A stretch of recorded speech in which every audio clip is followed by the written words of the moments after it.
Dosanya satu, makan buah khuldi, dikeluarkan dari surga. Kita dosanya banyak, kepengen masuk, nggak nyambung. Hai Adam, dari tidak ada kamu saya adakan. Saya perintahkan tinggal di surga. Merasa sepi sendirian, saya ciptakan Siti Hawa supaya kamu tenang. Kamu boleh nikmati semuanya. Ini boleh, itu boleh, ini boleh, itu boleh. Makan, makanlah yang kau mau. Minum, minumlah yang kau suka. Pakai, pakailah yang kau senang. Satu yang saya minta, jangan dekati pohon khuldi. Itu kau tidak sanggup, keluar. Diusir dari surga. Sujud Nabi Adam. Kata riwayat 40 tahun sujud membaca Rabbana zalamna anfusana wa illam taghfir lana wa tarhamna lanakunanna minal. Itu namanya istighfarnya Nabi Adam. Istighfar itu kan mengucapkan astagfirullah, basmalah, membaca bismillah. Jangan kayak teman saya disuruh banyak-banyak baca istighfar, benar-benar dia baca istighfar, istighfar, istighfar. Bukan itu maksudnya. Nah, maka salah satu amalan yang sangat dianjurkan di bulan Muharram ini memperbanyak istighfar. Tidak ada orangnya yang tidak. Ayo jujur, ini yang kumpul di sini semua, ada nggak yang nggak punya dosa? Yang merasa nggak punya dosa, ayo ke depan. Ada? Tidak ada. Setiap kita, entah kecil entah besar, sengaja terlupa, pasti mempunyai yang namanya khilaf dan salah. Dan Allah Tuhan kita bukan Tuhan pendendam. Allah Tuhan kita Tuhan yang ramah dan rahmah. Manusia, dosamu banyak, tapi ampunanku lebih banyak. Salahmu besar, rahmatku jauh lebih besar. Kau sujud di hadapanku, aku bangga melihatnya. Kau menangis di hadapanku, aku senyum melihatmu. Kau berjalan menujuku, aku berlari menyambutmu. Karena itu amalan yang sangat dianjurkan di bulan Muharram ini memperbanyak istighfar. Itu kalau istighfarnya Nabi Adam. Ada istighfarnya Nabi Yunus. Ibu kenal Nabi Yunus? Di mana kenalannya? Sok tahu. Nabi Yunus itu ketika berdakwah kepada kaumnya yang bandel, memberikan peringatan, kalau kalian tidak mau beriman akan turun azab. Kapan Yunus? Akan. Kenapa mesti akan? Sekarang aja kalau mau, saya tungguin. Kurang ajar betul ini umat. Akhirnya Nabi Nuh menghindar dengan perhitungan, kalau azab tidak turun saya sudah jauh. Meragukan janji Tuhan. Lalu naik kapal, dinaiki oleh Yunus, kapal mogok. Dicari siapa biang keroknya ini. Diundi, ternyata Yunus. Sampai 3 kali diundi. Dibuanglah Yunus ke dasar laut. Ditelan oleh ikan nun atas perintah Allah. Telan itu Yunus. Jangan pakai dikunyah, rusak urusan. Telan saja, simpan di perutmu. Dibawa oleh ikan nun ke dasar lautan. Itu yang oleh Quran dikatakan bertemulah 3 macam kegelapan. Zulumatun salas. Gelapnya tengah malam, gelapnya di dasar laut, gelapnya di dalam perut ikan. Itu namanya peteng. Mbahnya gelap. Di perut ikan itulah Nabi Nuh sadar akan kesalahannya, meragukan janji Allah, meragukan janji Allah. Ia sujud di dalam perut ikan itu, membaca la ilaha illa anta subhanaka inni kuntu. Itu istighfarnya Nabi Yunus. Dibacakan istighfar begitu, ikan sakit perut, Pak. Di dasar laut kemana mau cari apotik? Dia naik ke permukaan, memuntahkan isi perutnya. Nabi Yunus keluar dengan selamat. Itu pun terjadi pada hari ke-10 bulan Muharram. Istighfar intinya itu. Itu amalan utama bulan Muharram, memperbanyak istighfar. Allah selamatkan Nabi Nuh dari bahtera banjir yang luar biasa, 10 Muharram. Allah selamatkan Nabi Ibrahim dari pembakaran Raja Namruz, 10 Muharram. Setelah Nabi Ibrahim itu menghancurkan berhala-berhala, Abrahat pulang mau ibadah, lihat Tuhannya berantakan, marah besar. Siapa yang menghancurkan Tuhan-Tuhan kita ini? Ada yang lapor, kami lihat Ibrahim. Tangkap. Belum ada bukti, tangkap dulu yang penting, bukti belakangan. Tangkap. Wah, dikerahkanlah aparat, tangkap Nabi Ibrahim, disidang langsung oleh Abrahat, oleh Namruz maksud saya.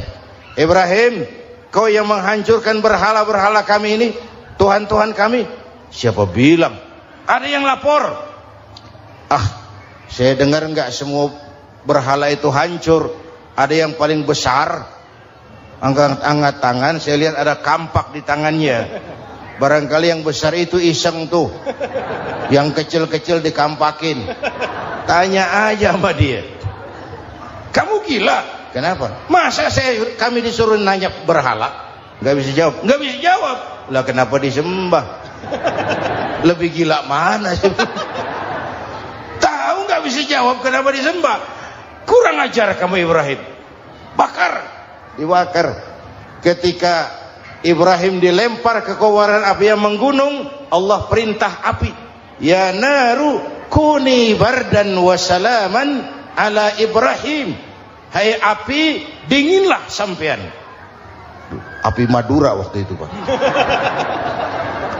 Hai api, dinginlah sampean, selamatkan Ibrahim. Api tunduk kepada perintah Allah. Ibrahim masuk ke kobaran api, selembar rambut pun tidak terbakar. Kenapa? Apinya tunduk kepada perintah Allah. Kenapa? Karena Ibrahim orang yang takut kepada Allah. Api tunduk kepada perintah Allah. Kalau kita baca ayat itu, masuk ke api, mateng. Sudah hadirin yang saya muliakan, oleh karena itu selamatnya Ibrahim dari pembakaran Raja Namruz itu pun pada 10 Muharram, Yaumul Asyura, hari ke-10 dari bulan Muharram. Imedia. Bapak Ibu hadirin hadirat yang saya cintai, sebagian kecil tentang Nabi Adam, Nabi Ibrahim dan Nabi Yunus, tapi saya belum menceritakan tentang Nabi Nuh tadi. Mengulang kaji. Nabi Nuh salah seorang rasul yang masuk ulul azmi, 5 besar. Karena memang perjuangannya menggambarkan satu usaha yang ulet dan luar biasa. Beliau diberi umur 950 tahun. Lalu berdakwah selama 900 tahun. Sore, pagi, siang, malam. Dapat pengikut tidak lebih 80 orang. Rata-rata 10 tahun satu. Kalau saya minta berhenti aja jadi nabi, Pak. Ustadz mana masih mau buka pesantren? 10 tahun buka pesantren, yang nyantri cuma 1. Pedagang mana yang masih mau dagang? 10 tahun dagang, yang beli 1. Pimpinan partai mana yang masih mau kampanye? 10 tahun buka partai, yang nyoblos 1. Bangkrut. Umatnya bandel, kurang ajar, durjana, bajingan, tengik. Umatnya Nabi Nuh ini kalau diceramahi, telinganya ditutup dengan tangannya. Nabi Nuh akhirnya rekes. Tuhan, siang malam saya berdakwah kepada umat ini. Tiap kali saya sampaikan dakwahmu, mereka tutup telinganya dengan tangannya. Alergi dengar ceramah. Apa itu ceramah? Non profit. Saudara-saudara, jadi mau kamu gimana, Nuh? Sudah Tuhan, habiskan saja orang kafir. Nanti kalau punya anak, anaknya pun kafir lagi. Lebih baik bapak moyangnya sikat habis. Biasanya kalau bapak kalong, anak kampret. Bapak nyolong, anak nyopet. Fotokopi gimana aslinya? Hampir habiskan saja. Itu mau kamu Nuh? Iya. Oke. Nanti aku turunkan banjir Nuh.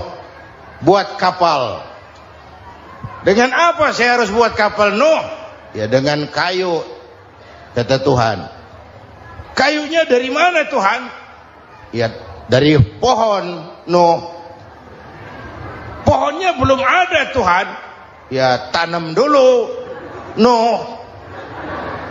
Bikin kapal, kayunya nanam pohon. Apa artinya? Perjuangan perlu kesabaran.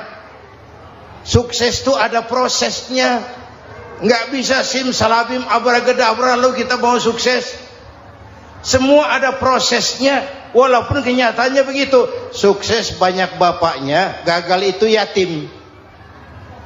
Kalau kita sukses banyak yang ngakuin. Yang baru ketemu pakai manggil encing. Ketemu baru. Tapi sukses banyak bapaknya. Gagal yatim, nggak ada yang mau ngakuin kalau kita gagal itu. Udah bikin kapal dengan kayu di tengah kampung, bikin kapal ini. Bayangkan di tengah kampung bikin kapal. Orang kafir makin menjadi-jadi. Lihat Nuh, kenapa? Makin sarap. Bikin kapal di tengah kampung mau belayar kemana? Tuh lihat, kalau orang nggak tahu tujuan, mountain setengah jalan. Proses yang dinilai bukan finalnya. Ya kayak gitu kesimpulannya. Saya enaknya sendiri. Bikin kapal. Kapal mendekati selesai. Ini orang kafir rame-rame datang ke kapal Nuh. Mau apa? Buang najis. Sakit perut berangkat ke kapal Nabi Nuh. Nongkrong. Dapat 2-3 tumpuk pulang. Penuh lantai kapal dengan najis manusia. Inilah perjuangan. Bukan jalan raya lurus bertabur bunga di kanan kirinya. Banyak ondak dan duri, fitnah, caci maki, antipat, segala macam. Masya Allah, sangat luar biasa tausiah yang disampaikan oleh guru kita. Sahabat beriman yang dirahmati Allah, tetaplah di channel ini karena kajian ini belum selesai dan masih banyak lagi hal-hal menarik yang akan disampaikan oleh beliau. Mari kita lanjutkan kembali. Selamat mendengarkan. Nuh. Ada orang tua dasar kafir, kurang ajar, sudah stroke berangkat juga ke kapal Nuh. Mau buang najis, pincang-pincang digotong orang. Selesai buang najis, dia bangun mau pulang, pegangan tiang kapal terpeleset, jatuh di atas tumpukan najis. Terjadi keajaiban, yang struknya sembuh, lumpuhnya hilang, berangkat digotong-gotong pulang, jalan gagah sekali. Tapi orang kampungnya heran, ente sudah sembuh? Sudah. Berobat di mana? Kok begitu paten? Di kapal Nuh. Masih banyak.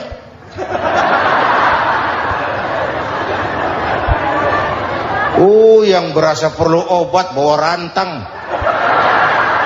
Ambil bersih lagi geladak kapal itu. Sudah selesai Nuh? Selesai. Oke, kau orang yang beriman bersamamu, binatang serba sepasang, naik Nabi Nuh, naik orang beriman, naik binatang serba sepasang. Ini cikal bakal penyelamatan manusia, Pak. Naiklah orang beriman, sudah naik semua, Nabi Nuh kontrol. Ini contoh buat kita, kontrol. Sudah naik semua teman-teman, sudah. Pemimpin yang baik bukan cuma terima laporan di belakang meja. Laporan itu yang mana juga bagus.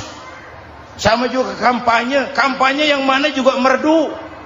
Kalau saya kalau aja yang dihitung. Pernah ada calon bupati kampanye janji, kalau saya berhasil kita akan banyak bangun jembatan di daerah kita. Rakyat tanya, Pak, nggak ada sungai di kampung kita, Pak. Dia bilang, sungainya kita bangun sekalian. Udah kadung janji, mana pula orang mau bangun sungai ini. Saudara-saudara, kontrol. Jangan cuma tunggu laporan di belakang meja, semua laporan bagus. Ya Bu?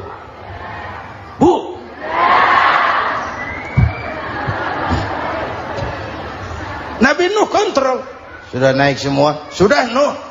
Pulan bin Pulan naik? Naik Nuh. Paimin bin Tukijo? Naik. Kami lihat naik. Ada orang Jawa juga Kiai. Ada. Sudah kontrol. Kanan anak saya ikut nggak naik kapal? Kami tidak lihat itu Nuh. Kanan. Ini potret. Bapaknya aktif ke masjid, ibunya rajin ke majelis taklim, anaknya keleleran kemana-mana. Bukan di sini, di Prancis. Udah di sini insya Allah sama.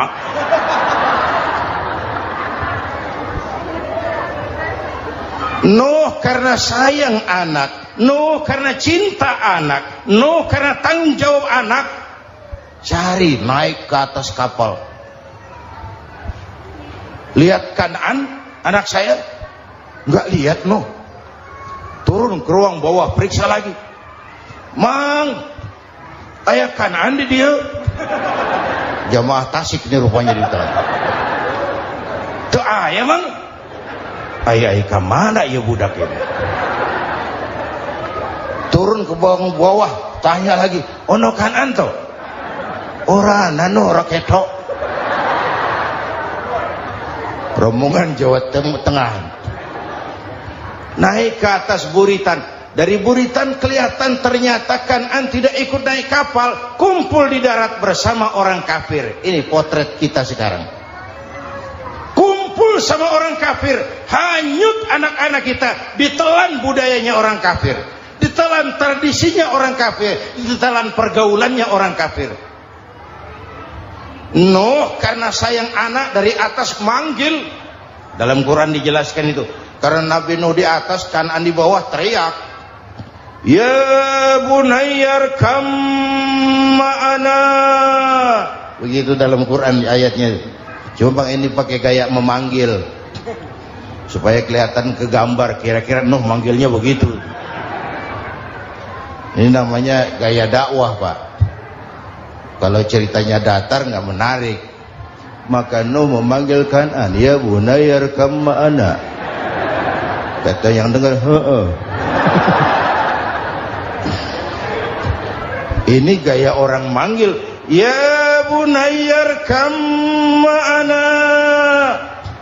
Kan'an, kesini nak, naik kapal sama papi.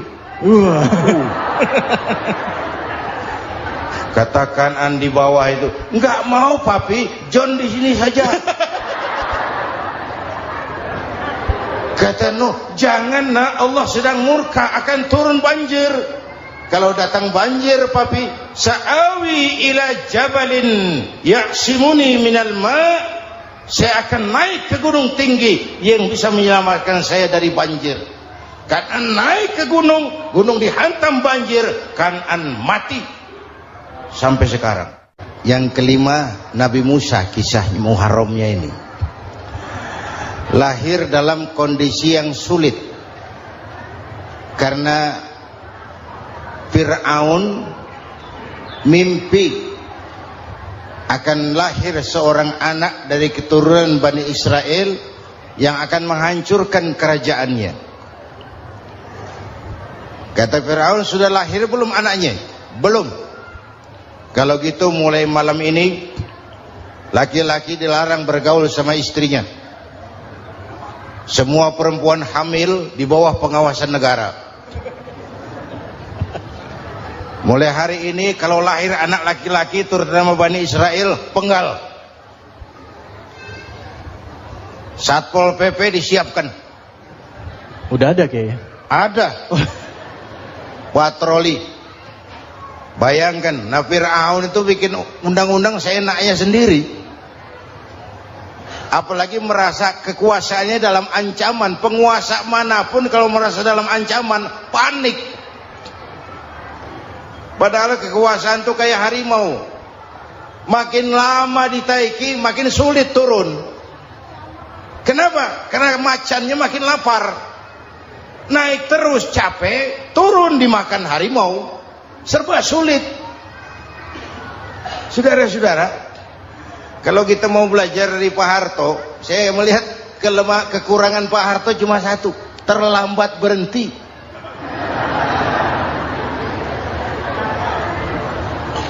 Terlambat berhenti. Di sekelilinginya banyak tukang jilat, tukang semir. Pak, kalau tidak ada bapak kami bagaimana, Pak? Saudara hadirin yang saya hormati, maka sering saya ingatkan, temanmu yang sejati adalah teman yang membuat kamu jadi benar, bukan teman yang selalu membenarkan kamu. Berapa banyak pejabat-pejabat hancur karena selalu dibenarkan oleh lingkungannya. Bapak benar, Pak. Bapak bijaksana, Pak. Itu tepat, Pak. Benar. Buang angin pun kata kelilingnya, oh Bapak sehat. Temanmu yang sejati, teman yang bikin kamu jadi benar, bukan teman yang selalu membenarkan kamu. Bapak Ibu hadirin yang saya hormati, tapi kehendak Allah terjadi. Lahirlah Musa. Bayinya dihanyutkan di sungai Nil. Bayi sudah menderita, dihanyutkan di sungai Nil. Dan akhirnya besar di lingkungan istana Fir'aun. Diriwayat oleh Ratu Aisyah, perempuan Fir'aun, setelah mulai berjuang, terjadilah itu. Musa dan pengikutnya dikejar oleh Fir'aun. Sampai di tepi laut, Allah wahyukan Musa, lempar tongkatmu ke laut. Dalam kondisi darurat, mukjizat tiada jalan. Kondisi darurat. Kalau tidak, mukjizat itu maunya Allah, bukan maunya Nabi. Nabi nggak kuasa, Allah yang mau. Tapi hidup Nabi bukan mukjizat, manusiawi. Tidak mentang-mentang ada mukjizat tongkat, tiap sulit main tongkat, nggak usah berjuang kalau begitu. Itu darurat menyelamatkan umat. Tongkat dilempar ke laut, laut terbelah. Laut terbelah. Itu secara visualnya bisa kita lihat dalam film The Ten Commandments. Udah nonton belum? Urusan nonton kalah sama Ustadz bagaimana sih? Ten Commandments, 10 firman Tuhan. Tekniknya bagus loh. Bagaimana laut terbelah. Musa lewat, Fir'aun mengejar. Musa sampai di ujung sana, Fir'aun masih di sama tengah perjalanan. Laut nutup kembali. Laut menutup kembali, Fir'aun tenggelam. Cengap-cengap di lautan. Begitu nafas sampai di tenggorokan, Fir'aun sambil cengap-cengap itu, amantu bi Rabbi Musa wa Harun. Duh, kalau begini mah saya juga percaya sama Tuhannya Musa. Malaikat maut jengkel, goblok loh. Terlambat sekarang. Ditenggelamin terus. Modar. Musa selamat. Fir'aun mati. Jenazahnya, jasadnya terdampar di pinggir laut. Beberapa waktu kemudian ditemukan orang, dimumi, dibalsem, diawetkan. Itu sesuai janji Quran. Wa kadzalika nunajjika bi badanika litakuna liman khalfaka ayah. Kami selamatkan badan kamu agar jadi pelajaran bagi orang-orang sesudah kamu nanti. Janji Quran tepat. Janji itu 14 abad yang lalu. Jasad Fir'aun ditemukan, dimumi, diawetkan, dibalsem di bawah nama Farao Ramses II. Sekarang tersimpan di Museum Negara di Mesir. Kapan-kapan nanti ibu main ke Mesir, mampir.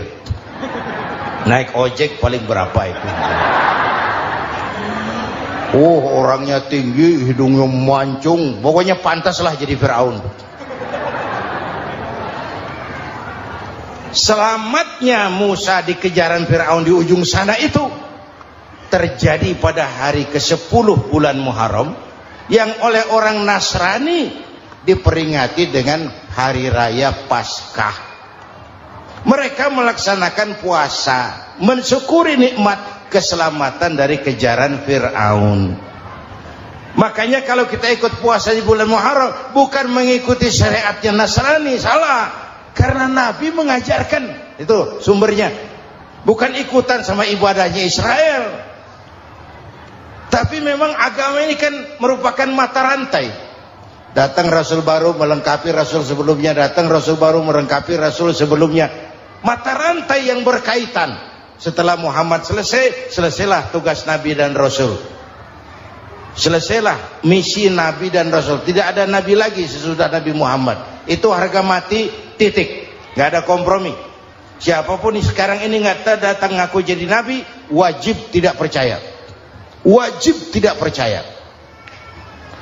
Tapi kaitannya memang kita bilang Nasrani, orang bahasa Arab, bahasa Ibraninya Nazaret, Nasiroh, Nazaret. Itu beda dialek. Kita Daud, dia David.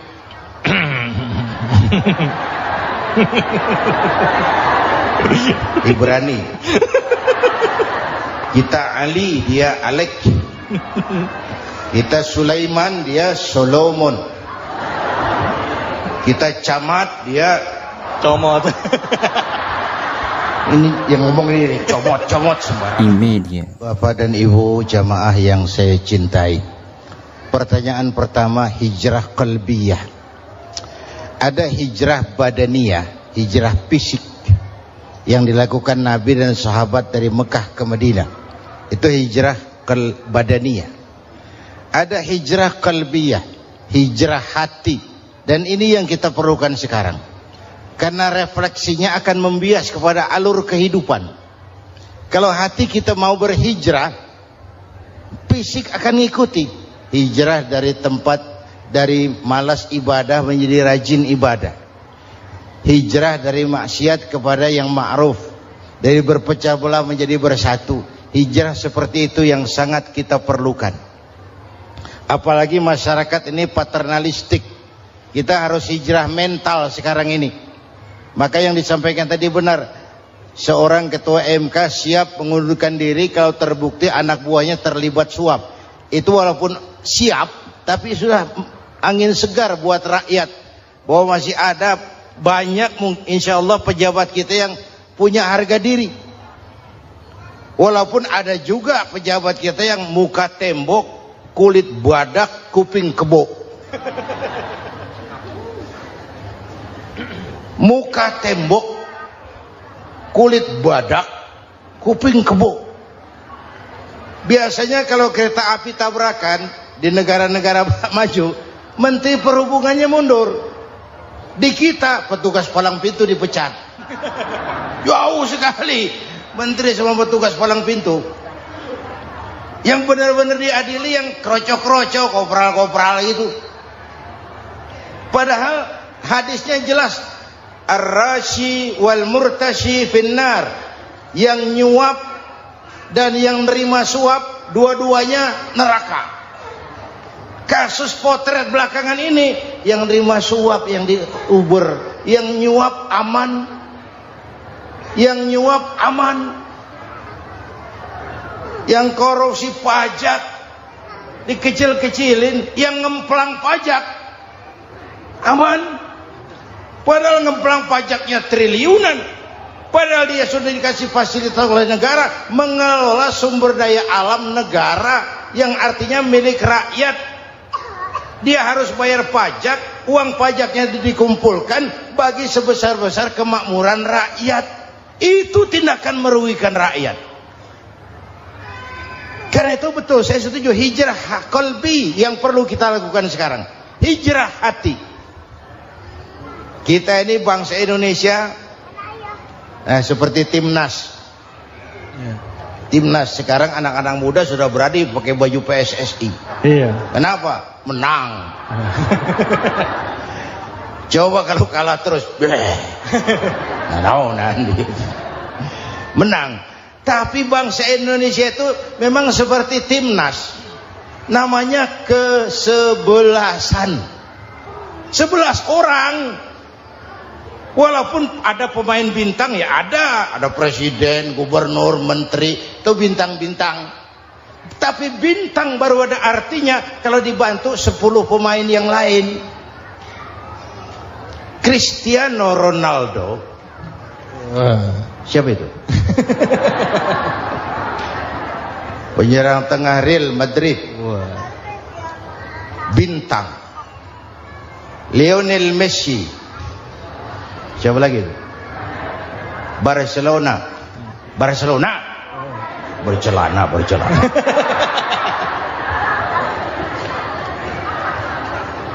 Michael Rooney, bintang Manchester United. Ronaldo baru bintang, Messi baru bintang kalau ada 10 pemain yang lain.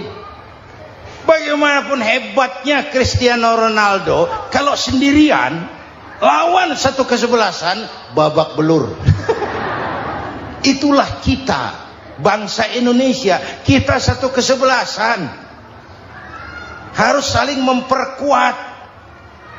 Ada bangsa kita ini yang jadi jaksa, ada yang jadi hakim, ada yang jadi polisi. Itu posisi penyerang tengah, kiri luar, kanan dalam, back, striker, kiper, posisi. Tapi sadar kita satu kesebelasan, Bung.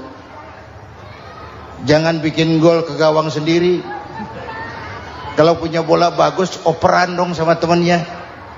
Yang bisa menciptakan gol, operan. Ada yang jadi pengusaha besar, bagus boleh. Punya untung besar, operan. Kasih masjid, kasih pesantren, operan. Ini kesebelasan kita kalau punya bola, pelitnya setengah mati, Pak. Nggak mau ngoper. Bawa sendiri, mending bikin gol. Enggak. Kita ini satu kesebelasan. Satu sama lain harus saling memperkuat. Bahwa ada penyerang tengah, itu si posisi. Tapi kalau memang peluang memungkinkan, ayo dong operan. Saya iri sama kesebelasan Nasrani di Indonesia. Mereka kalau punya bola, operannya cakep. Gereja cepat selesai, rumah sakit Kristen cepat selesai. Kenapa? Operannya bagus. Kita ini kalau punya bola bawa sendiri, nggak mau ngoper. Maka masjid nggak selesai-selesai. Madrasah banyak yang bocor. Rumah sakit Islam kalah bersaing. Kenapa? Operannya berat. Ayo menyadari kita ini timnas, satu kesebelasan. Jangan menjegal kawan seiring, kawan sendiri dijegal. Sudah musuh terlalu kuat, gawang sendiri dijebol. Akhirnya terbalik kita ini. Ujian terberat telah diberikan Allah kepada para anbiya, kemudian para aulia, kemudian para ulama. Summal amsal fal amsal, ke bawah dan ke bawah, diuji setiap orang menurut kekuatannya berpegang kepada agama. Kalau karena anak Melayu bilang, kalau takut dengan ombak, jangan berumah di tepi pantai. Kalau takut diterjang ombak, jangan berumah di tepi pantai. Kata ibu tadi, mau jadi pohon tinggi harus berani ketiup angin. Makin tinggi pohonnya, makin keras anginnya. Takut angin, jangan jadi pohon tinggi, jadilah rumput. Nggak ditiup angin, tapi diinjak kebo. Apa yang nggak ada resikonya? Apa yang nggak ada resikonya? Semua nabi ada yang dihantam kekuasaan yang arogansi. Ibrahim berhadapan dengan Namrud. Musa berhadapan dengan Fir'aun. Ada yang diuji dengan berhadapan umat yang sangat kurang ajar. Ada yang diuji dengan gosip yang dahsyat. Nabi Yusuf digosipi sama Zulaikha itu. Nabi Yusuf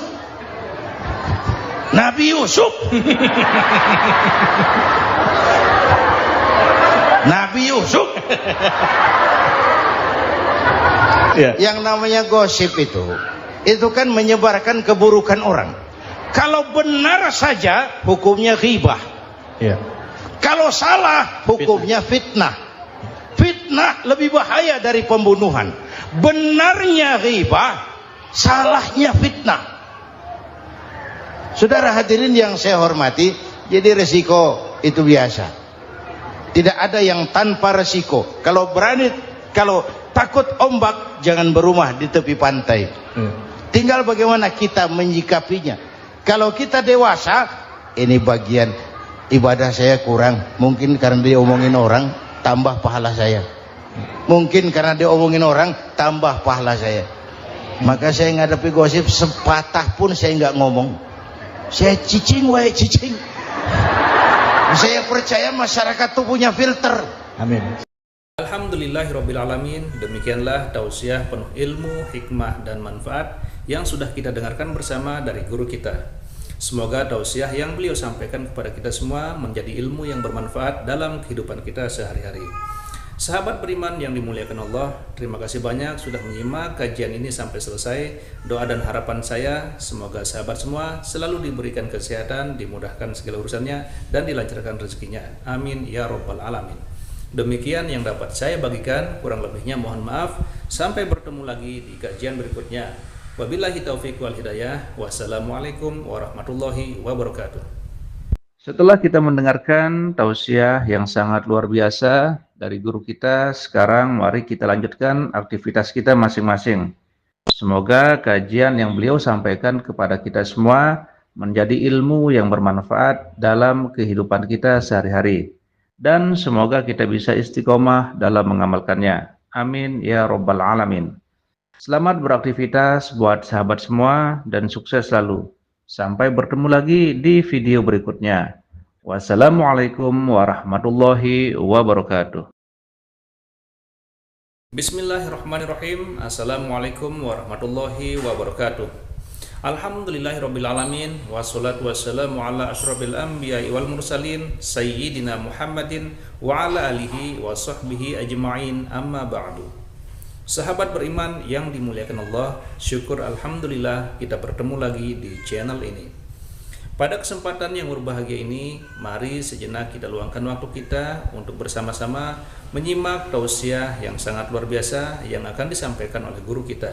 Tentunya banyak sekali ilmu, hikmah, dan manfaat yang bisa kita jadikan pelajaran dalam kehidupan kita sehari-hari. Penasaran siapa beliau? Mari kita simak bersama. Selamat mendengarkan. Adam itu bapak moyang kita. Dosanya satu, makan buah khuldi. Dikeluarkan dari surga. Kita dosanya banyak, kepengen masuk. Enggak nyambung. Hai Adam, dari tidak ada kamu saya adakan. Saya perintahkan tinggal di surga. Merasa sepi sendirian, saya ciptakan Siti Hawa supaya kamu tenang. Kamu boleh nikmati semuanya. Ini boleh, itu boleh, ini boleh, itu boleh. Makan, makanlah yang kau mau. Minum, minumlah yang kau suka. Pakai, pakailah yang kau senang. Satu yang saya minta, jangan dekati pohon khuldi. Itu kau tidak sanggup, keluar. Diusir dari surga. Sujud Nabi Adam, kata riwayat 40 tahun sujud, membaca Rabbana zalamna anfusana wa illam taghfir lana wa tarhamna lanakunanna minal. Itu namanya istighfarnya Nabi Adam. Istighfar itu kan mengucapkan astagfirullah, basmalah, membaca bismillah. Jangan kayak teman saya disuruh banyak-banyak baca istighfar, benar-benar dia baca istighfar, istighfar, istighfar. Bukan itu maksudnya. Nah, maka salah satu amalan yang sangat dianjurkan di bulan Muharram ini memperbanyak istighfar. Tidak ada orangnya yang tidak. Ayo jujur, ini yang kumpul di sini ini semua, ada nggak yang nggak punya dosa? Yang merasa nggak punya dosa, ayo ke depan. Ada? Tidak ada. Setiap kita, entah kecil entah besar, sengaja terlupa, pasti mempunyai yang namanya khilaf dan salah. Dan Allah Tuhan kita bukan Tuhan pendendam. Allah Tuhan kita Tuhan yang ramah dan rahmah. Manusia, dosamu banyak, tapi ampunanku lebih banyak. Salahmu besar, rahmatku jauh lebih besar. Kau sujud di hadapanku, aku bangga melihatnya. Kau menangis di hadapanku, aku senyum melihatmu. Kau berjalan menujuku, aku berlari menyambutmu. Karena itu amalan yang sangat dianjurkan di bulan Muharram ini memperbanyak istighfar. Itu kalau istighfarnya Nabi Adam. Ada istighfarnya Nabi Yunus. Ibu kenal Nabi Yunus? Di mana kenalannya? So tahu. Nabi Yunus itu ketika berdakwah kepada kaumnya yang bandel, memberikan peringatan, kalau kalian tidak mau beriman akan turun azab. Kapan Yunus? Akan. Kenapa mesti akan? Sekarang aja kalau mau saya tungguin. Kurang ajar betul ini umat. Akhirnya Nabi Nuh menghindar dengan perhitungan, kalau azab tidak turun saya sudah jauh. Meragukan janji Tuhan. Lalu naik kapal, dinaiki oleh Yunus, kapal mogok. Dicari siapa biang keroknya ini. Diundi ternyata Yunus, sampai 3 kali diundi. Dibuanglah Yunus ke dasar laut, ditelan oleh ikan nun atas perintah Allah. Telan itu Yunus, jangan pakai dikunyah, rusak urusan. Telan saja, simpan di perutmu. Dibawa oleh ikan nun ke dasar lautan. Itu yang oleh Quran dikatakan bertemulah 3 macam kegelapan. Zulumatun salas, gelapnya tengah malam, gelapnya di dasar laut, gelapnya di dalam perut ikan. Itu namanya peteng, mbahnya gelap. Di perut ikan itulah Nabi Nuh sadar akan kesalahannya, meragukan janji Allah, meragukan janji Allah.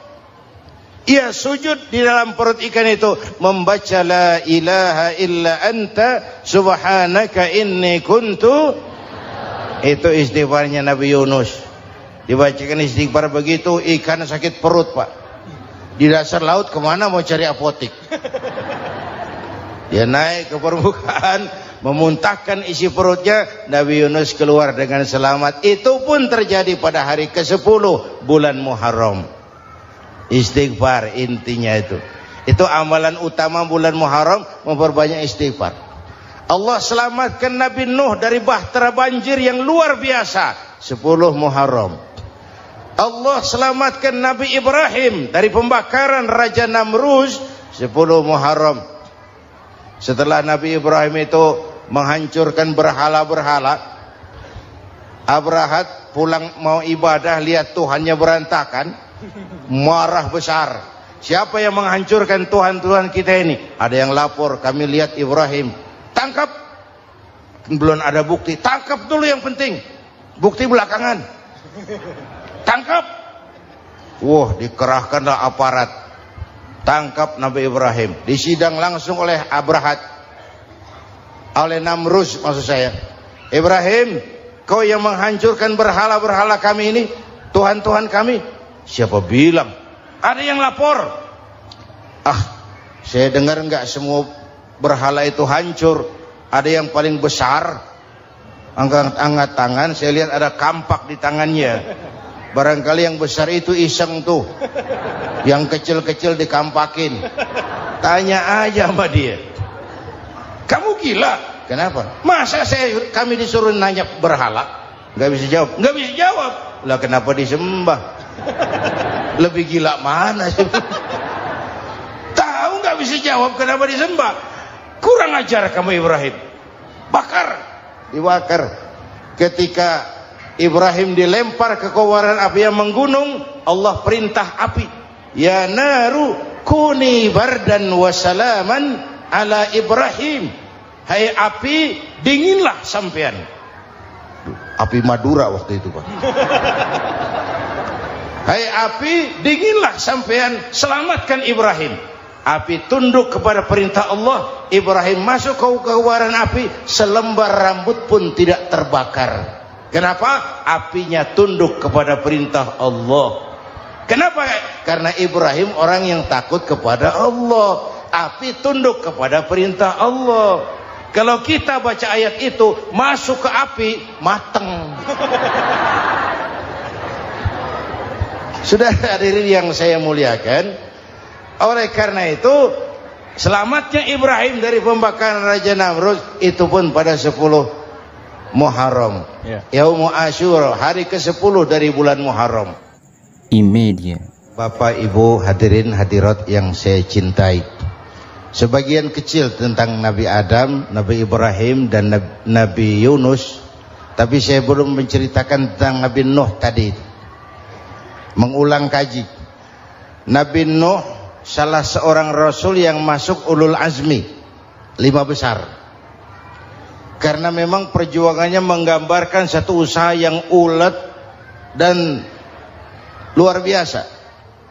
Beliau diberi umur 950 tahun, lalu berdakwah selama 900 tahun, sore, pagi, siang, malam, dapat pengikut tidak lebih 80 orang, rata-rata 10 tahun satu. Kalau saya minta berhenti aja jadi nabi, Pak. Ustadz mana masih mau buka pesantren, 10 tahun buka pesantren, yang nyantri cuma satu. Pedagang mana yang masih mau dagang, 10 tahun dagang yang beli satu. Pimpinan partai mana yang masih mau kampanye, 10 tahun buka partai, yang nyoblos satu. Bangkrut. Umatnya bandel, kurang ajar, durjana, bajingan, tengik. Umatnya Nabi Nuh ini kalau diceramahi telinganya ditutup dengan tangannya. Nabi Nuh akhirnya rekes, Tuhan, siang malam saya berdakwah kepada umat ini, tiap kali saya sampaikan dakwahmu mereka tutup telinganya dengan tangannya, alergi dengar ceramah. Apa itu ceramah? Non profit. Saudara-saudara, jadi mau kamu gimana, Nuh? Sudah Tuhan, habiskan saja orang kafir. Nanti kalau punya anak, anaknya pun kafir lagi, lebih baik bapak moyangnya sikat habis. Biasanya kalau bapak kalong, anak kampret. Bapak nyolong, anak nyopet. Fotokopi gimana aslinya, habiskan saja. Itu mau kamu, Nuh? Iya. Oke, nanti aku turunkan banjir, Nuh, buat kapal. Dengan apa saya harus buat kapal, Nuh? Ya dengan kayu, kata Tuhan. Kayunya dari mana, Tuhan? Ya dari pohon, Nuh. Pohonnya belum ada, Tuhan. Ya tanam dulu, Nuh. Bikin kapal kayunya nanam pohon. Apa artinya? Perjuangan perlu kesabaran. Sukses itu ada prosesnya. Nggak bisa simsalabim abracadabra lalu kita mau sukses. Semua ada prosesnya. Walaupun kenyataannya begitu. Sukses banyak bapaknya, gagal itu yatim. Kalau kita sukses banyak yang ngakuin. Yang baru ketemu pakai manggil encing. Ketemu baru, tapi sukses banyak bapaknya. Gagal yatim, nggak ada yang mau ngakuin kalau kita gagal itu. Udah bikin kapal dengan kayu di tengah kampung, bikin kapal ini. Bayangkan di tengah kampung bikin kapal, orang kafir makin menjadi-jadi. Lihat Nuh, kenapa? Makin sarap. Bikin kapal di tengah kampung, mau belayar kemana? Tuh lihat, kalau orang nggak tahu tujuan, mountain setengah jalan. Proses yang dinilai bukan finalnya. Ya kayak gitu kesimpulannya. Saya enaknya sendiri. Bikin kapal. Kapal mendekati selesai. Ini orang kafir rame-rame datang ke kapal Nuh. Mau apa? Buang najis. Sakit perut berangkat ke kapal Nabi Nuh. Nongkrong. Dapat 2-3 tumpuk pulang.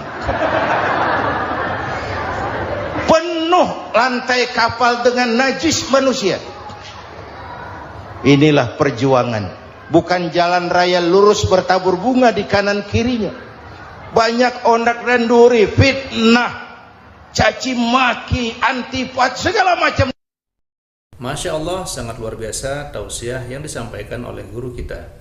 Sahabat beriman yang dirahmati Allah, tetaplah di channel ini karena kajian ini belum selesai dan masih banyak lagi hal-hal menarik yang akan disampaikan oleh beliau.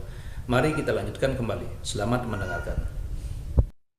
Nuh, ada orang tua dasar kafir, kurang ajar, sudah stroke berangkat juga ke kapal Nuh. Mau buang najis, pincang-pincang digotong orang.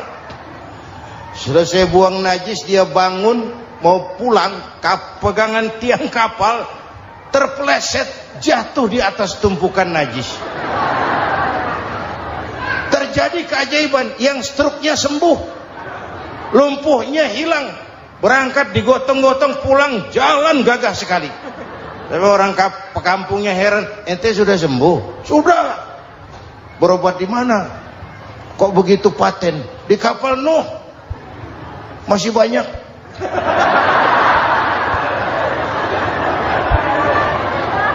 Yang berasa perlu obat bawa rantang. Ambil bersih lagi geladak kapal itu. Sudah selesai Nuh? Selesai.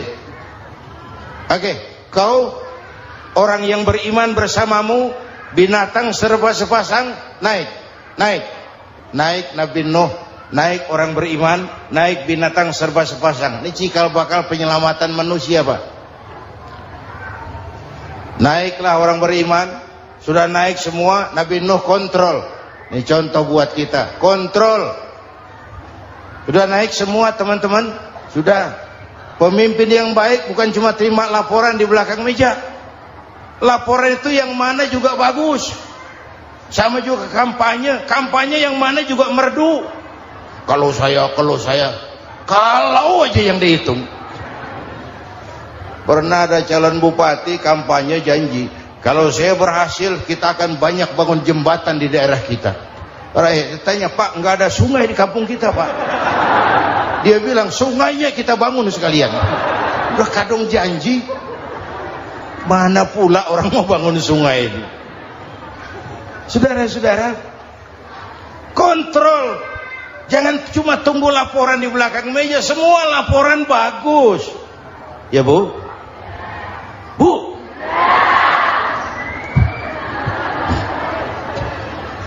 Nabi Nuh kontrol. Sudah naik semua? Sudah Nuh. Pulan bin Pulan naik. Naik Nuh. Paimin bin Tukijo. Naik. Kami lihat naik. Ada orang Jawa juga, Kiai? Ada. Sudah kontrol. Kanan anak saya ikut nggak naik kapal? Kami tidak lihat itu Nuh. Kanan. Ini potret. Bapaknya aktif ke masjid, ibunya rajin ke majelis taklim, anaknya keleleran kemana-mana. Bukan di sini, di Prancis. Udah di sini insya Allah sama.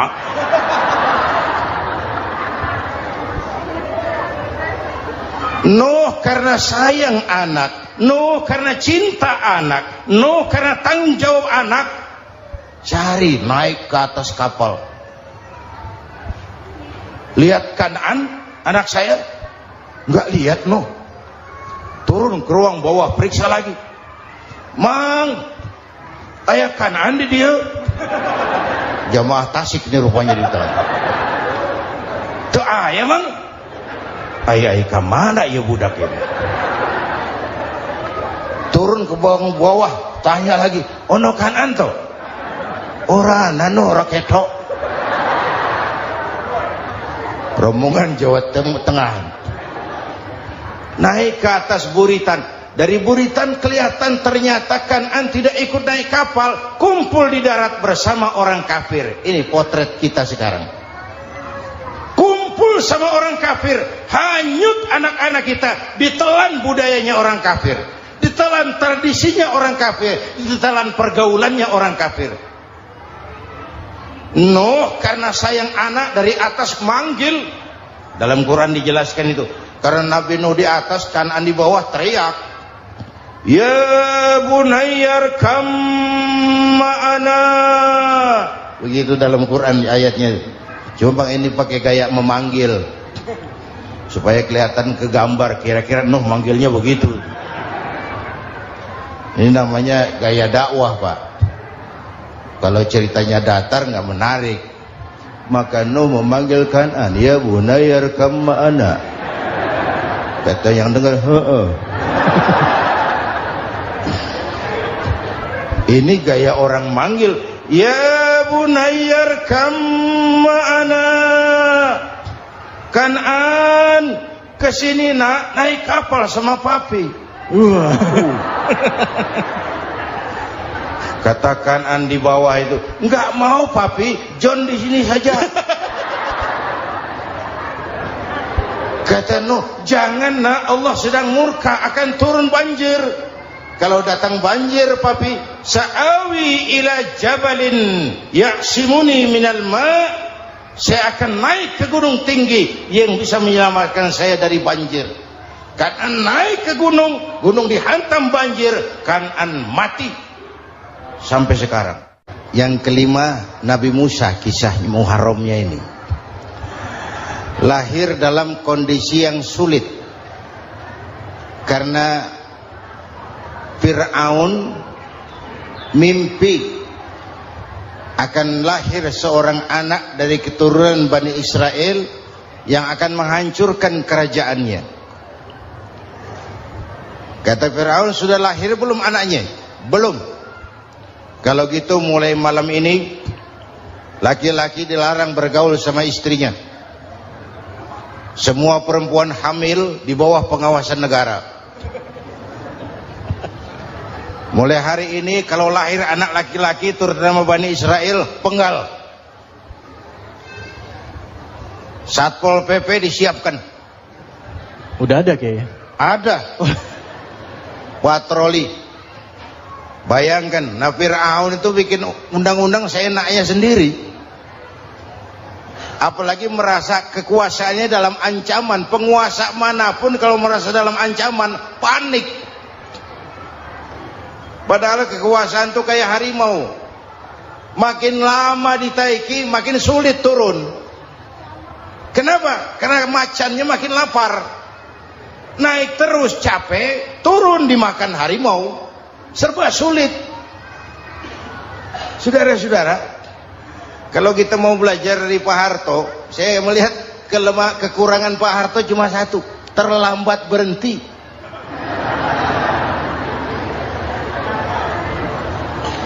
Terlambat berhenti.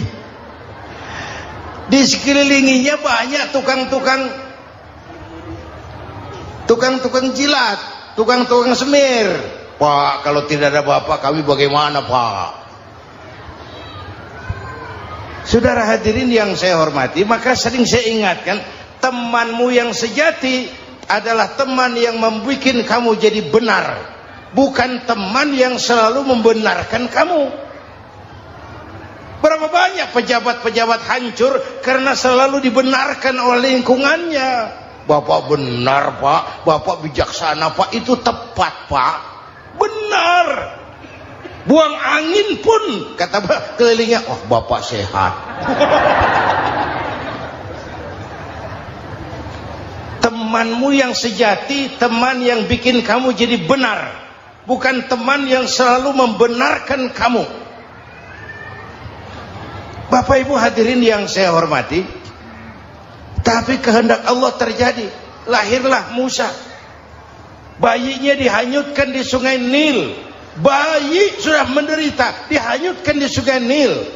Dan akhirnya besar di lingkungan istana Fir'aun. Diriwayat oleh Ratu Aisyah, perempuan Fir'aun, setelah mulai berjuang, terjadilah itu. Musa dan pengikutnya dikejar oleh Fir'aun.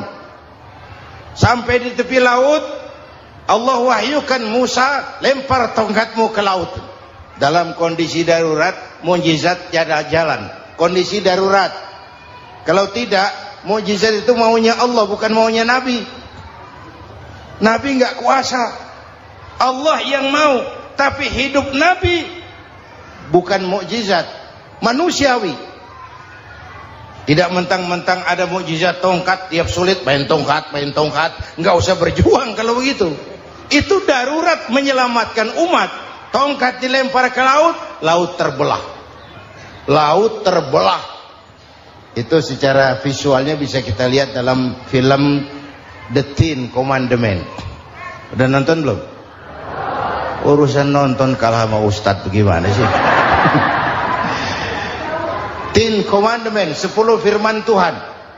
Tekniknya bagus loh. Bagaimana laut terbelah. Musa lewat, Fir'aun mengejar. Musa sampai di ujung sana, Fir'aun masih di sama tengah perjalanan. Laut nutup kembali. Laut menutup kembali, Fir'aun tenggelam. Cengap-cengap di lautan. Begitu nafas sampai di tenggorokan, Fir'aun sambil cengap-cengap itu, amantu bi Rabbi Musa wa Harun. Duh, kalau begini mah saya juga percaya sama Tuhannya Musa. Malaikat maut jengkel, goblok loh. Terlambat sekarang. Ditenggelamin terus. Modar. Musa selamat. Fir'aun mati. Jenazahnya, jasadnya terdampar di pinggir laut. Beberapa waktu kemudian ditemukan orang, dimumi, dibalsem, diawetkan. Itu sesuai janji Quran. Wa kadzalika nunajjika bi badanika litakuna liman khalfaka ayah. Kami selamatkan badan kamu agar jadi pelajaran bagi orang-orang sesudah kamu nanti. Janji Quran tepat. Janji itu 14 abad yang lalu. Jasad Fir'aun ditemukan, dimumi, diawetkan, dibalsem di bawah nama Pharao Ramses II. Sekarang tersimpan di Museum Negara di Mesir. Kapan-kapan nanti ibu main ke Mesir, mampir. Naik ojek paling berapa itu? Oh, orangnya tinggi, hidungnya mancung, pokoknya pantaslah jadi Fir'aun. Selamatnya Musa di kejaran Fir'aun di ujung sana itu terjadi pada hari ke-10 bulan Muharram, yang oleh orang Nasrani diperingati dengan hari raya Paskah. Mereka melaksanakan puasa, mensyukuri nikmat keselamatan dari kejaran Fir'aun. Makanya kalau kita ikut puasa di bulan Muharram, bukan mengikuti syariatnya Nasrani, salah. Karena Nabi mengajarkan, itu sumbernya. Bukan ikutan sama ibadahnya Israel. Tapi memang agama ini kan merupakan mata rantai. Datang Rasul baru melengkapi Rasul sebelumnya, datang Rasul baru melengkapi Rasul sebelumnya. Mata rantai yang berkaitan. Setelah Muhammad selesai, selesailah tugas Nabi dan Rasul. Selesailah misi Nabi dan Rasul. Tidak ada Nabi lagi sesudah Nabi Muhammad. Itu harga mati, titik. Gak ada kompromi. Siapapun sekarang ini nggak datang ngaku jadi Nabi, wajib tidak percaya. Wajib tidak percaya. Tapi kaitannya memang kita bilang Nasrani, orang bahasa Arab, bahasa Ibraninya Nazaret, Nasiroh, Nazaret. Itu beda dialek. Kita Daud, dia David.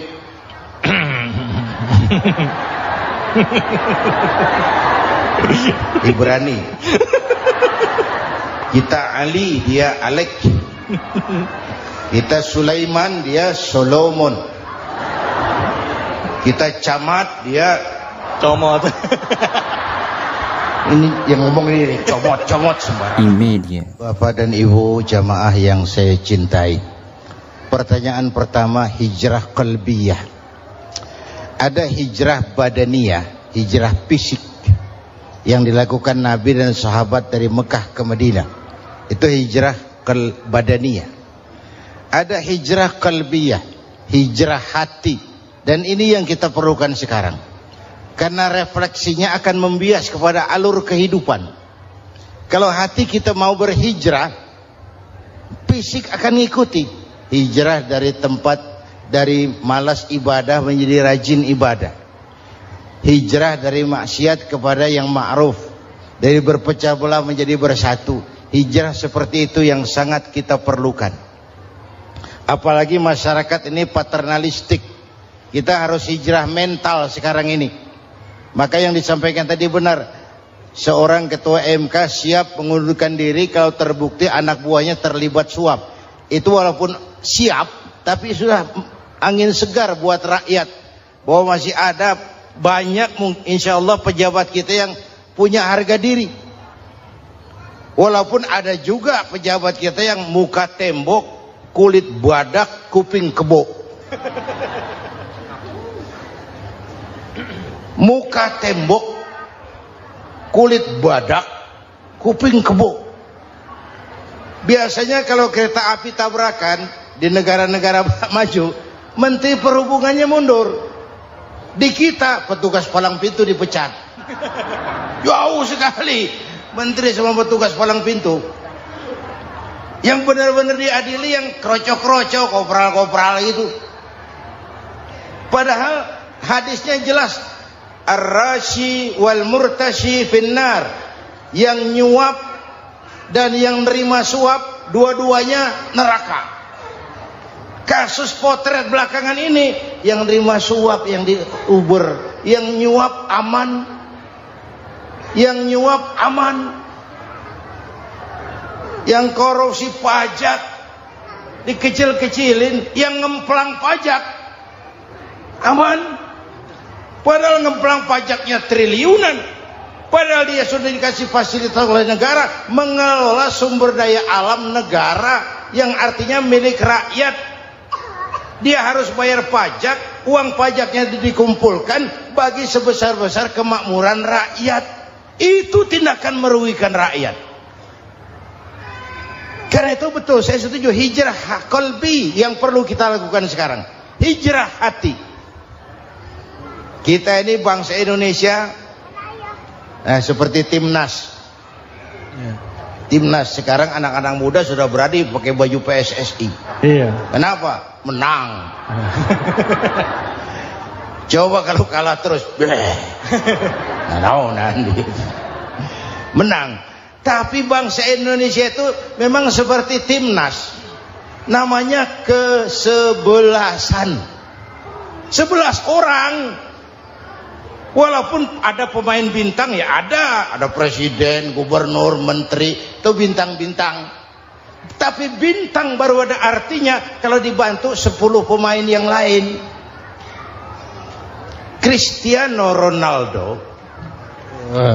Siapa itu? Penyerang tengah Real Madrid. Bintang. Lionel Messi. Siapa lagi? Barcelona. Bercelana.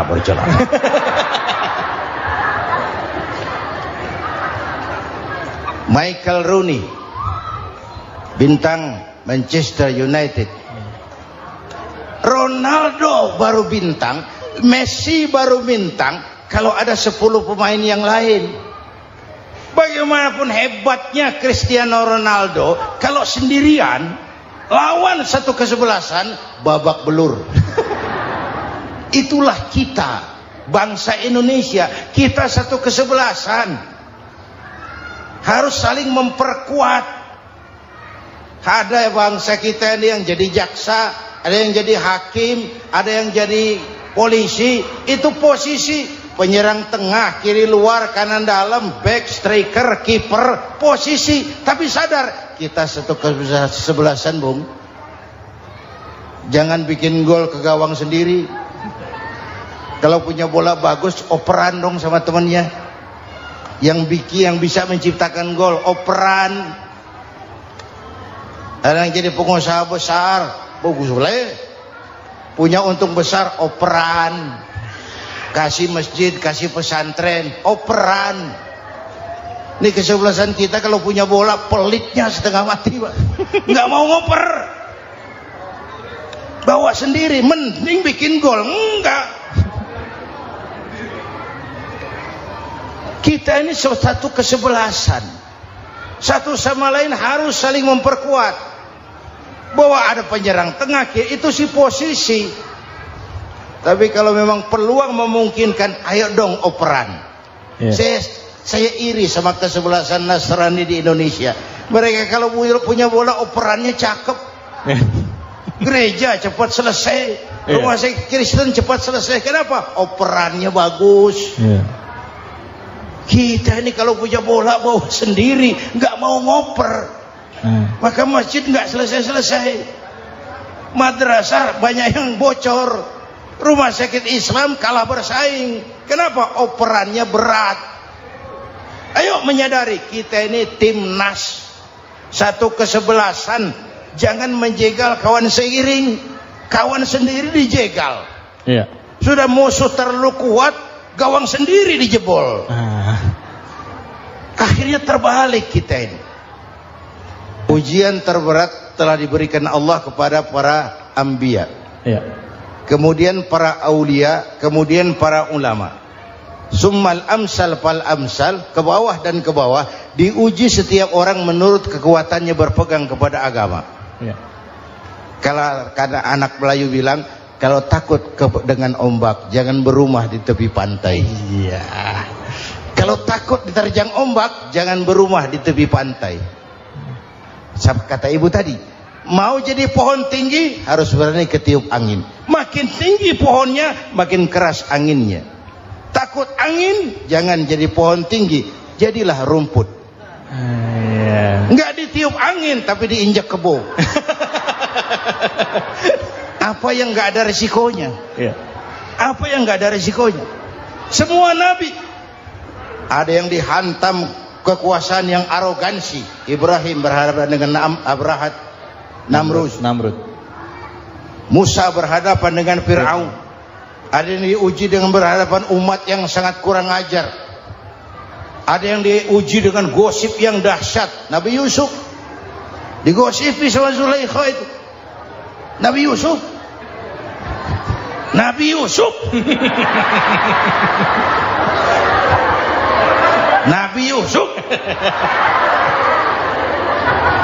Yang namanya gosip itu kan menyebarkan keburukan orang. Kalau benar saja hukumnya ghibah. Kalau salah hukumnya fitnah. Fitnah lebih bahaya dari pembunuhan. Benarnya ghibah, salahnya fitnah. Saudara hadirin yang saya hormati, jadi resiko itu biasa. Tidak ada yang tanpa resiko. Kalau takut ombak jangan berumah di tepi pantai.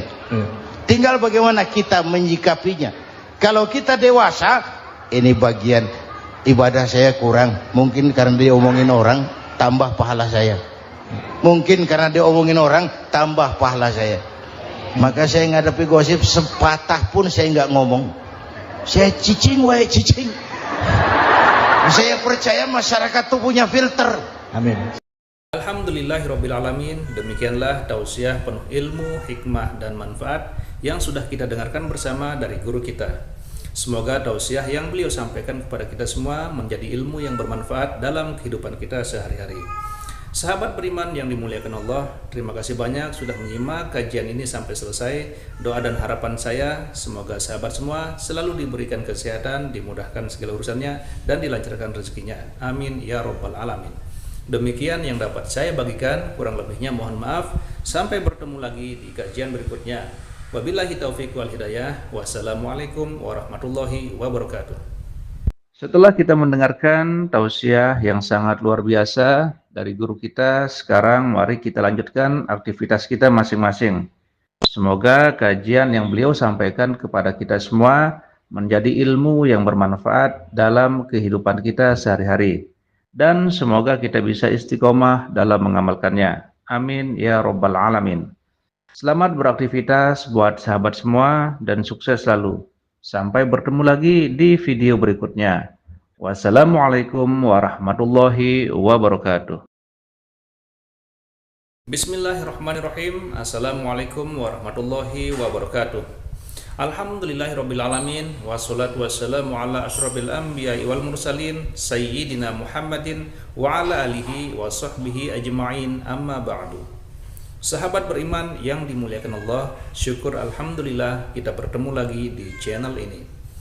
Pada kesempatan yang berbahagia ini, mari sejenak kita luangkan waktu kita untuk bersama-sama menyimak tausiah yang sangat luar biasa yang akan disampaikan oleh guru kita. Tentunya banyak sekali ilmu, hikmah, dan manfaat yang bisa kita jadikan pelajaran dalam kehidupan kita sehari-hari. Penasaran siapa beliau? Mari kita simak bersama. Selamat mendengarkan. Adam itu bapak moyang kita. Dosanya satu, makan buah khuldi. Dikeluarkan dari surga.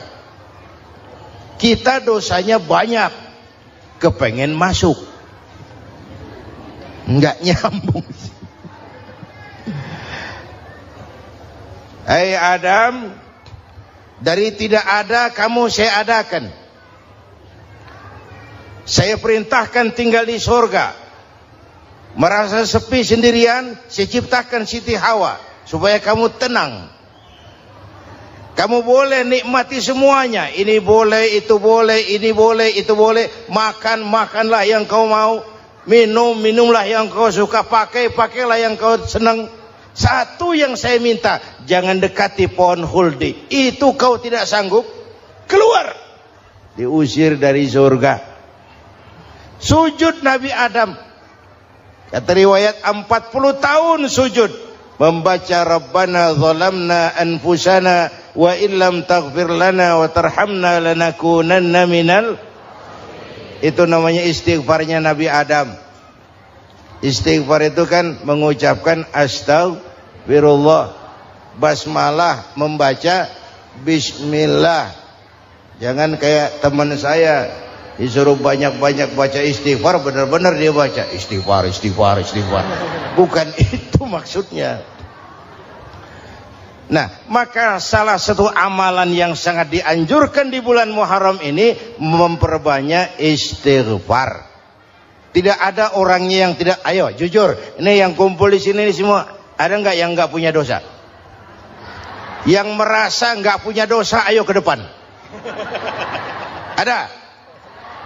Tidak ada. Setiap kita, entah kecil entah besar, sengaja terlupa, pasti mempunyai yang namanya khilaf dan salah. Dan Allah Tuhan kita bukan Tuhan pendendam. Allah Tuhan kita Tuhan yang ramah dan rahmah. Manusia, dosamu banyak, tapi ampunanku lebih banyak.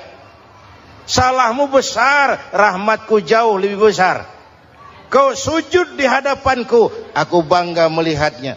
Kau menangis di hadapanku, aku senyum melihatmu. Kau berjalan menujuku, aku berlari menyambutmu. Karena itu amalan yang sangat dianjurkan di bulan Muharram ini memperbanyak istighfar. Itu kalau istighfarnya Nabi Adam. Ada istighfarnya Nabi Yunus. Ibu kenal Nabi Yunus? Di mana kenalannya? Sok tahu. Nabi Yunus itu ketika berdakwah kepada kaumnya yang bandel, memberikan peringatan, kalau kalian tidak mau beriman akan turun azab. Kapan Yunus? Akan. Kenapa mesti akan? Sekarang aja kalau mau, saya tungguin. Kurang ajar betul ini umat. Akhirnya Nabi Nuh menghindar dengan perhitungan, kalau azab tidak turun saya sudah jauh. Meragukan janji Tuhan. Lalu naik kapal, dinaiki oleh Yunus, kapal mogok. Dicari siapa biang keroknya ini. Diundi, ternyata Yunus. Sampai 3 kali diundi. Dibuanglah Yunus ke dasar laut. Ditelan oleh ikan nun atas perintah Allah. Telan itu Yunus. Jangan pakai dikunyah, rusak urusan. Telan saja, simpan di perutmu. Dibawa oleh ikan nun ke dasar lautan. Itu yang oleh Quran dikatakan bertemulah 3 macam kegelapan. Zulumatun salas. Gelapnya tengah malam, gelapnya di dasar laut, gelapnya di dalam perut ikan. Itu namanya peteng. Mbahnya gelap. Di perut ikan itulah Nabi Nuh sadar akan kesalahannya, meragukan janji Allah, meragukan janji Allah. Ia sujud di dalam perut ikan itu, membaca la ilaha illa anta subhanaka inni kuntu. Itu istighfarnya Nabi Yunus. Dibacakan istighfar begitu, ikan sakit perut Pak. Di dasar laut kemana mau cari apotik? Dia naik ke permukaan, memuntahkan isi perutnya, Nabi Yunus keluar dengan selamat. Itu pun terjadi pada hari ke-10 bulan Muharram. Istighfar intinya itu. Itu amalan utama bulan Muharram, memperbanyak istighfar. Allah selamatkan Nabi Nuh dari bahtera banjir yang luar biasa 10 Muharram. Allah selamatkan Nabi Ibrahim dari pembakaran Raja Namruz 10 Muharram. Setelah Nabi Ibrahim itu menghancurkan berhala-berhala, Abrahat pulang mau ibadah, lihat Tuhannya berantakan, marah besar. Siapa yang menghancurkan Tuhan-Tuhan kita ini? Ada yang lapor, kami lihat Ibrahim. Tangkap. Belum ada bukti, tangkap dulu yang penting, bukti belakangan. Tangkap. Wah, dikerahkanlah aparat, tangkap Nabi Ibrahim, disidang langsung oleh Abrahat, oleh Namruz maksud saya. Ibrahim, kau yang menghancurkan berhala-berhala kami ini, Tuhan-Tuhan kami. Siapa bilang? Ada yang lapor. Saya dengar enggak semua berhala itu hancur. Ada yang paling besar, angkat tangan, saya lihat ada kampak di tangannya. Barangkali yang besar itu iseng tuh, yang kecil-kecil dikampakin. Tanya aja sama dia. Kamu gila? Kenapa? Masa kami disuruh nanya berhala? Nggak bisa jawab. Nggak bisa jawab. Lah kenapa disembah? Lebih gila mana sih? Tahu nggak bisa jawab kenapa disembah? Kurang ajar kamu Ibrahim. Bakar. Dibakar. Ketika Ibrahim dilempar ke kobaran api yang menggunung, Allah perintah api, ya naru kuni bardan wa salaman ala Ibrahim. Hai api, dinginlah sampean. Api Madura waktu itu Pak. Hai api, dinginlah sampean, selamatkan Ibrahim.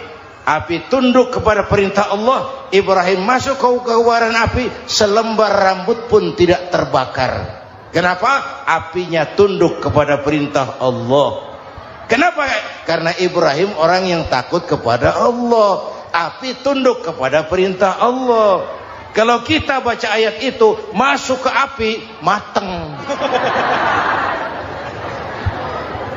Sudah hadirin yang saya muliakan, oleh karena itu selamatnya Ibrahim dari pembakaran Raja Namruz itu pun pada 10 Muharram, Yaumul Asyura, hari ke-10 dari bulan Muharram. Imedia. Bapak Ibu hadirin hadirat yang saya cintai, sebagian kecil tentang Nabi Adam, Nabi Ibrahim dan Nabi Yunus, tapi saya belum menceritakan tentang Nabi Nuh tadi. Mengulang kaji. Nabi Nuh salah seorang rasul yang masuk ulul azmi, 5 besar. Karena memang perjuangannya menggambarkan satu usaha yang ulet dan luar biasa. Beliau diberi umur 950 tahun, lalu berdakwah selama 900 tahun, sore, pagi, siang, malam, dapat pengikut tidak lebih 80 orang. Rata-rata 10 tahun satu. Kalau saya minta berhenti aja jadi nabi Pak. Ustadz mana masih mau buka pesantren 10 tahun buka pesantren, yang nyantri cuma 1. Pedagang mana yang masih mau dagang 10 tahun dagang, yang beli 1. Pimpinan partai mana yang masih mau kampanye 10 tahun buka partai, yang nyoblos 1. Bangkrut. Umatnya bandel, kurang ajar, durjana, bajingan, tengik. Umatnya Nabi Nuh ini kalau diceramahi telinganya ditutup dengan tangannya. Nabi Nuh akhirnya rekes. Tuhan, siang malam saya berdakwah kepada umat ini. Tiap kali saya sampaikan dakwahmu, mereka tutup telinganya dengan tangannya. Alergi dengar ceramah. Apa itu ceramah? Non profit. Saudara-saudara, jadi mau kamu gimana Nuh? Sudah Tuhan, habiskan saja orang kafir. Nanti kalau punya anak, anaknya pun kafir lagi. Lebih baik bapak moyangnya sikat habis. Biasanya kalau bapak kalong, anak kampret. Bapak nyolong, anak nyopet. Fotokopi gimana aslinya. Hampir habiskan saja. Itu mau kamu Nuh? Iya. Oke. Nanti aku turunkan banjir Nuh. Buat kapal. Dengan apa saya harus buat kapal Nuh? Ya dengan kayu, kata Tuhan. Kayunya dari mana Tuhan? Ya dari pohon Nuh. Pohonnya belum ada Tuhan. Ya tanam dulu Nuh. Bikin kapal, kayunya nanam pohon. Apa artinya? Perjuangan perlu kesabaran. Sukses itu ada prosesnya. Nggak bisa simsalabim abracadabra lalu kita mau sukses. Semua ada prosesnya. Walaupun kenyataannya begitu. Sukses banyak bapaknya, gagal itu yatim. Kalau kita sukses banyak yang ngakuin. Yang baru ketemu pakai manggil encing. Ketemu baru. Tapi sukses banyak bapaknya. Gagal yatim, nggak ada yang mau ngakuin kalau kita gagal itu. Udah bikin kapal dengan kayu di tengah kampung, bikin kapal ini. Bayangkan di tengah kampung bikin kapal. Orang kafir makin menjadi-jadi. Lihat Nuh, kenapa? Makin sarap. Bikin kapal di tengah kampung mau belayar kemana? Tuh lihat, kalau orang nggak tahu tujuan, mountain setengah jalan. Proses yang dinilai bukan finalnya. Ya kayak gitu kesimpulannya. Saya enaknya sendiri. Bikin kapal. Kapal mendekati selesai. Ini orang kafir rame-rame datang ke kapal Nuh. Mau apa? Buang najis. Sakit perut berangkat ke kapal Nabi Nuh. Nongkrong. Dapat 2-3 tumpuk pulang. Penuh lantai kapal dengan najis manusia. Inilah perjuangan. Bukan jalan raya lurus bertabur bunga di kanan kirinya. Banyak ondak dan duri, fitnah, caci maki, antipat, segala macam. Masya Allah, sangat luar biasa tausiah yang disampaikan oleh guru kita.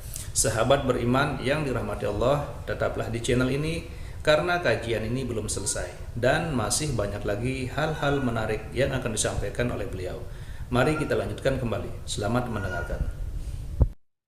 Nuh. Ada orang tua dasar kafir, kurang ajar, sudah stroke berangkat juga ke kapal Nuh.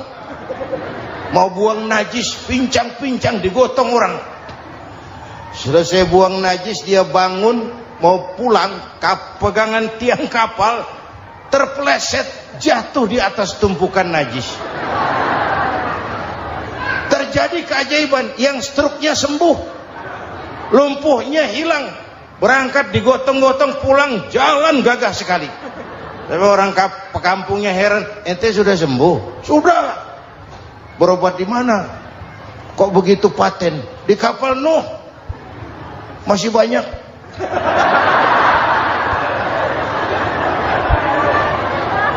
Yang berasa perlu obat bawa rantang. Ambil bersih lagi geladak kapal itu. Sudah selesai Nuh? Selesai. Oke, kau orang yang beriman bersamamu, binatang serba sepasang, naik Nabi Nuh, naik orang beriman, naik binatang serba sepasang. Ini cikal bakal penyelamatan manusia, Pak. Naiklah orang beriman, sudah naik semua, Nabi Nuh kontrol. Ini contoh buat kita, kontrol. Sudah naik semua teman-teman, sudah. Pemimpin yang baik bukan cuma terima laporan di belakang meja. Laporan itu yang mana juga bagus. Sama juga kampanye yang mana juga merdu. Kalau saya kalau aja yang dihitung. Pernah ada calon bupati kampanye janji, kalau saya berhasil kita akan banyak bangun jembatan di daerah kita. Rakyat tanya, Pak, nggak ada sungai di kampung kita, Pak. Dia bilang, sungainya kita bangun sekalian. Udah kadung janji, mana pula orang mau bangun sungai ini. Saudara-saudara, kontrol.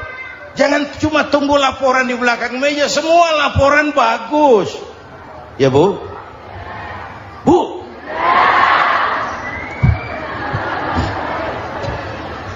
Nabi Nuh kontrol. Sudah naik semua? Sudah Nuh. Pulan bin Pulan naik. Naik Nuh. Paimin bin Tukijo. Naik. Kami lihat naik. Ada orang Jawa juga, Kiai? Ada. Sudah kontrol. Kan'an anak saya ikut nggak naik kapal? Kami tidak lihat itu Nuh. Kan'an. Ini potret. Bapaknya aktif ke masjid, ibunya rajin ke majelis taklim, anaknya keleleran kemana-mana. Bukan di sini, di Prancis. Udah di sini insya Allah sama.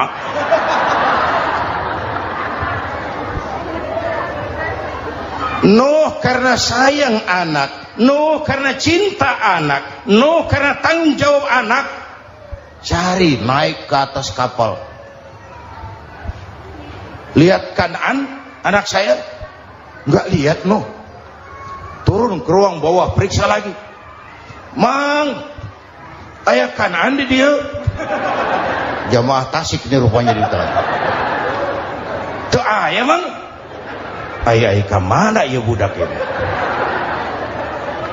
Turun ke bawah, tanya lagi. Ono Kan'an toh? Ora nano raketok. Rombongan Jawa Tengah naik ke atas buritan. Dari buritan kelihatan ternyata Kan'an tidak ikut naik kapal, kumpul di darat bersama orang kafir. Ini potret kita sekarang. Kumpul sama orang kafir, hanyut anak-anak kita, ditelan budayanya orang kafir, ditelan tradisinya orang kafir, ditelan pergaulannya orang kafir. Nuh karena sayang anak dari atas manggil. Dalam Quran dijelaskan itu. Karena Nabi Nuh di atas, Kan'an di bawah, teriak, ya bunayyar kam ma'ana. Begitu dalam Quran ayatnya. Cuma ini pakai gaya memanggil supaya kelihatan ke gambar. Kira-kira Nuh manggilnya begitu. Ini namanya gaya dakwah, Pak. Kalau ceritanya datar nggak menarik. Maka Nuh memanggil Kan'an, ya bunayyar kam ma'ana. Kata yang dengar, Ini gaya orang manggil, ya bunayyar kam ma'ana. Kan'an, kesini nak, naik kapal sama papi. Kata Kan'an di bawah itu, enggak mau papi, John di sini saja.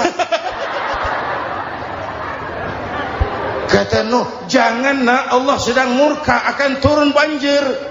Kalau datang banjir papi, sa'awi ila jabalin ya'simuni minal ma', saya akan naik ke gunung tinggi yang bisa menyelamatkan saya dari banjir. Kan'an naik ke gunung, gunung dihantam banjir, Kan'an mati. Sampai sekarang. Yang kelima, Nabi Musa, kisah Muharramnya ini. Lahir dalam kondisi yang sulit. Karena Fir'aun mimpi akan lahir seorang anak dari keturunan Bani Israel yang akan menghancurkan kerajaannya. Kata Fir'aun, sudah lahir belum anaknya? Belum. Kalau gitu mulai malam ini laki-laki dilarang bergaul sama istrinya. Semua perempuan hamil di bawah pengawasan negara. Mulai hari ini kalau lahir anak laki-laki terutama Bani Israel, penggal. Satpol PP disiapkan. Udah ada kayaknya. Ada. Patroli. Bayangkan, Fir'aun itu bikin undang-undang seenaknya sendiri. apalagi merasa kekuasaannya dalam ancaman. Penguasa manapun kalau merasa dalam ancaman panik. Padahal kekuasaan itu kayak harimau, makin lama ditaiki makin sulit turun. Kenapa? Karena macannya makin lapar, naik terus capek, turun dimakan harimau, serba sulit. Saudara-saudara, kalau kita mau belajar dari Pak Harto, saya melihat kekurangan Pak Harto cuma satu, terlambat berhenti.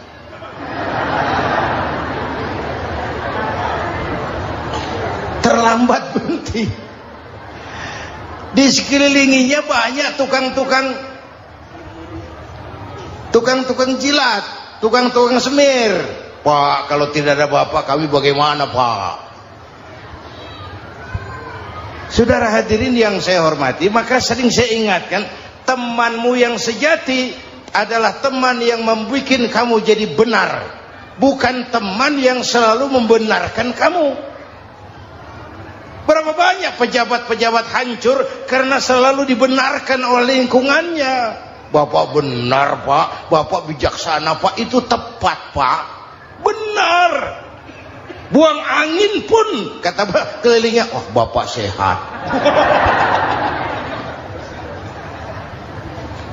Temanmu yang sejati, teman yang bikin kamu jadi benar, bukan teman yang selalu membenarkan kamu. Bapak Ibu hadirin yang saya hormati, tapi kehendak Allah terjadi. Lahirlah Musa, bayinya dihanyutkan di sungai Nil. Bayi sudah menderita, dihanyutkan di sungai Nil, dan akhirnya besar di lingkungan istana Fir'aun. Diriwayat oleh Ratu Aisyah, perempuan Fir'aun, setelah mulai berjuang, terjadilah itu. Musa dan pengikutnya dikejar oleh Fir'aun. Sampai di tepi laut, Allah wahyukan Musa, lempar tongkatmu ke laut. Dalam kondisi darurat, mukjizat tiada jalan. Kondisi darurat. Kalau tidak, mukjizat itu maunya Allah, bukan maunya Nabi.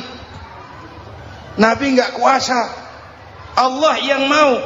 Tapi hidup Nabi bukan mukjizat, manusiawi. Tidak mentang-mentang ada mukjizat tongkat, tiap sulit main tongkat, nggak usah berjuang kalau begitu. Itu darurat menyelamatkan umat. Tongkat dilempar ke laut, laut terbelah. Laut terbelah. Itu secara visualnya bisa kita lihat dalam film The Ten Commandments. Udah nonton belum? Urusan nonton kalah sama Ustadz bagaimana sih? Ten Commandments, 10 firman Tuhan. Tekniknya bagus loh. Bagaimana laut terbelah. Musa lewat, Fir'aun mengejar. Musa sampai di ujung sana, Fir'aun masih di sama tengah perjalanan. Laut nutup kembali. Laut menutup kembali, Fir'aun tenggelam. Cengap-cengap di lautan. Begitu nafas sampai di tenggorokan, Fir'aun sambil cengap-cengap itu, amantu bi Rabbi Musa wa Harun. Duh, kalau begini mah saya juga percaya sama Tuhannya Musa. Malaikat maut jengkel, goblok loh. Terlambat sekarang. Ditenggelamin terus. Modar. Musa selamat. Fir'aun mati. Jenazahnya, jasadnya terdampar di pinggir laut. Beberapa waktu kemudian ditemukan orang, dimumi, dibalsem, diawetkan. Itu sesuai janji Quran.